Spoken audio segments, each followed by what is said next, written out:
এ সরকার আমাদেরকে ছাড়া কেউ বাঁচাতে পারবে না। তাহলে আপনারা ভাবুন, আজ যখন আপনাদের অস্তিত্ব মিটিয়ে দেওয়ার একটি বিল কেন্দ্রে কালা কানুন এসেছে, তাহলে এ সরকার কেন বলছে যে আমি সবথেকে বড় শত্রু হয়ে দাঁড়াবো? ভেবে দেখেছেন একবার? কারণ পশ্চিম বাংলার আন্দোলন ভারতবর্ষে অক্সিজেন যোগায়, এটা আপনারা মনে রাখবেন। পশ্চিম বাংলা থেকে আন্দোলন গড়ে উঠেছিল, 200 বছরের ইংরেজকে পালাতে বাধ্য করেছিল। পূর্ব মেদিনীপুরের মাটি থেকে আন্দোলন গড়ে উঠেছিল, পশ্চিম বাংলায় অক্সিজেন জুগিয়ে দিয়েছিল। তাই নাগপুর থেকে ওনার কাছে খবর এসেছে যে পশ্চিম বাংলায় যেভাবে ওয়াকাবলি আন্দোলন চলছে, তাতে ভারতবর্ষের মানুষের কাছে অক্সিজেন যোগাচ্ছে, ইমিডিয়েটলি ওই আন্দোলন বন্ধ করতে হবে। তাই আমাদের প্রধান যিনি রাজ্যের, তিনি ঘোষণা করে দিলেন যে আমার থেকে বড় কেউ শত্রু হবে না। তখন কিছু ছদ্মবেশী যারা বিভিন্ন সংগঠনের সমাজসেবী বলে নিজেকে তুলে ধরে, বিভিন্ন সময় সরকারের বিভিন্ন ইস্যু নিয়ে তারা রাস্তায় নামে, সাধারণ মানুষও তাদের সঙ্গে সাথ দেয়। কিন্তু আমরা দুঃখের বিষয় দেখলাম, সেই সমস্ত সমাজসেবীদেরকে আর খুঁজে পাওয়া যাচ্ছে না। কোথায় যেন তাদেরকে একটু খুঁজে দেওয়া হয়েছিল যে গর্ত থেকে বেরিয়ে পড়ো, তোমাদের সময় এসে গেছে। যে একজনের কড়া থেকে তুলে চুলোয় ফেলার সময় এসে গেছিল বলে ওদেরকে মনে হয় খুঁজে দিয়েছিল, ওরা বাড়িয়ে পড়েছিল। কিন্তু আবার যখন ওদেরকে বলছে গর্তে ঢুকে যেতে, ওরা আবার ঢুকে গিয়েছে। সাধারণ মানুষকে নিয়ে এদের শুধু ছিনিমিনি খেলা ছাড়া দ্বিতীয় কোনো কাজ নাই। কিন্তু আমি গর্ব করে বলি যে পশ্চিম বাংলায় যদি এই মুখ্যমন্ত্রীর যে বক্তব্য যে আমার থেকে বড় শত্রু কেউ হবে না, তার বিরুদ্ধে যদি তৎকালীন যদি জবাব যদি দিতে হয় অন ক্যামেরায়, বাঘের বাচ্চার মতোই যদি সিদ্ধারা সোজা রেখে যদি উত্তর দিতে হয়, সেটা ইন্ডিয়ান সেকুলার ফান্ডের চেয়ারম্যান নওশাদ সিদ্দিকী উত্তর দিয়েছিলেন।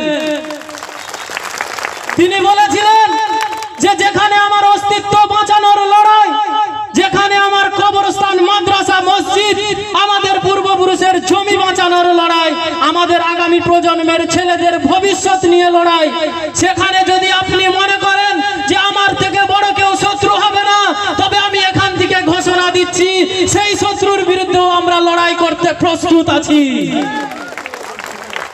কি ভেবেছেন আপনি? কিছু মৌলানা, কিছু পীরজাদা, কিছু সমাজসেবী, কিছু ইমাম সাহেব, মৌলানা সাহেবদেরকে কিনে নিয়ে গোটা পশ্চিম বাংলাকে আপনি নিজের রাজত্ব মনে করেছেন?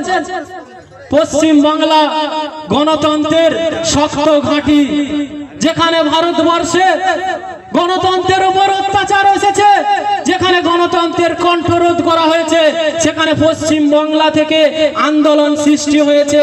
পশ্চিম বাংলার গণতন্ত্রকে আমরা তুলে ধরেছি, সেই গণতন্ত্রকে আমরা আপনার দ্বারা হত্যা করতে দেব না। তাতে যদি আমাদের জীবন দিতে হয়, আমরা জীবন দেব। আমাদের পূর্বপুরুষ যেমন ব্রিটিশদের বিরুদ্ধে আন্দোলন করতে গিয়ে নিজের জীবনকে উৎসর্গ করে দিয়ে গিয়ে আমাদেরকে সুস্থ সমাজ, স্বাধীন ভারত দিয়ে গিয়েছে, সেই স্বাধীন ভারতে যদি সংবিধানকে মিটিয়ে দেওয়ার জন্য, সেই স্বাধীন ভারতে যদি আমাদের অস্তিত্বকে মিটিয়ে দেওয়ার জন্য আপনারা যদি প্ল্যান করেন, আমরাও আমাদের পূর্বপুরুষের মতো আবারও আমরা জীবন দিতে প্রস্তুত আছি। আবার আমরা সংবিধান বাঁচানোর জন্য লড়াই করতে প্রস্তুত আছি। কিন্তু আমাদের আগামী প্রজন্মকে আমরা সুস্থ সমাজ গড়ে দিয়ে যাব, এটা আমরা অঙ্গীকার হয়ে যাব। আজ দুঃখ লাগে যে কিছু মানুষ আছে আমাদেরই সমাজের, তারা নওশাদ সিদ্দিকীর আলোচনা করে যে বিজেপির কাছ থেকে টাকা নিয়েছে, বিজেপির কাছ থেকে কোটি কোটি টাকা নিয়ে এই পশ্চিম বাংলায় বিজেপিকে সুবিধা করে দিতে এসেছে। আপনারা ভেবে দেখুন, আপনারা ভেবে দেখুন, এই পশ্চিম বাংলায় বিজেপি নামক কোনো বীজ ছিল? এই পশ্চিম বাংলায় বিজেপি নামক ছিল না। এই পশ্চিম বাংলা রাম রহিমের জয়দেব জয়নালের বাংলা। তাই এখানে যখন এই সাম্প্রদায়িক শক্তি মাথা নাড়া দিতে চেয়েছে, তখনই এই বাংলার গণতন্ত্রপ্রেমী মানুষ তাদেরকে নিশ্চিহ্ন করে দিয়েছে। তাই একটি সেকুলারের নামে মাথায় ঘুমটা দিয়ে আরএসএস এর অফিস থেকে ইনাকে পাঠানো হয়েছে। তাই দেখবেন ঈদের সময় রমজান মাসে মাথায় ঘুমটা দিয়ে এসে বলে আমি সংখ্যালঘুদের সব করে দেব। আমি আছি, তোমাদেরকে চিন্তা করতে হবে না। আমি থাকতে তোমাদেরকে চিন্তা করতে হবে না। আমরা ইনাকে অনেক আগেই চিনে গিয়েছি। যখন আমাদের দলের পৃষ্ঠপোষক 2016 সাল থেকে যখন চিল্লাচ্ছে, আমরা তখন ইনাকে চিনে ফেলেছি। আজ সত্যি একটা ভালো লাগে যে অনেক মানুষের চোখ খুলেছে যে কি করে যিনি সেকুলার বলে আমাদের জন্য লড়াই করবে বলে, তিনি কি করে বিরোধী সব থেকে আমি সব থেকে শত্রু হব বলে তিনারা বুঝতে পেরেছেন। আমি চাই আপনারা আরো যারা আছেন বুঝতে শিখুন। কারণ ইনি বলেছিলেন সিএ এনআরসি যদি এই পশ্চিম বাংলায় হয়, আমার লাশের উপর থেকে সিএ এনআরসি হতে হবে, আমার লাশের উপর থেকে। কিন্তু আমরা দেখেছি সিএ এনআরসির মতোই যখন একটা জানলেওয়া বিল যখন পার্লামেন্টে হচ্ছে, এই টিএমসি সরকারের 8টা এমপি অনুপস্থিত ছিল। কারোর মুখে কোনো কথা ছিল? কেউ বলতে পারেনি, কেউ বলতে শেখেনি।